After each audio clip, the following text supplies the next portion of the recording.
Good morning, everyone. Welcome back to our project. Today, I will be continuing the construction of the wardrobes and shelving units, which are fitted either side of the chimney breast. So as you can see, this is what was done yesterday. Today's job is to fit some plinths at the bottom and also trims around the edges. You can see the small gap around the edges there and at the top. So that's the first job today, and then once that's done I will be undercoating the unit, and then tomorrow should be painting it. So let's see how we get on today. If you like the video, give us a like, guys. Let us know what you think of the project, and as usual, thank you for the many of you guys who engage and share your positive comments with us. So I will catch up with you at the end.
Now what I'm doing is I'm sealing the edges of the MDF with some PVA mixed with water, about 4 to 1.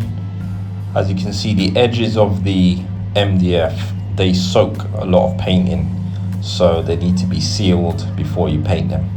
So all you do is just apply a coat of the PVA, let it dry for about 10 minutes, and then you can paint it with the undercoat.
this is the final product.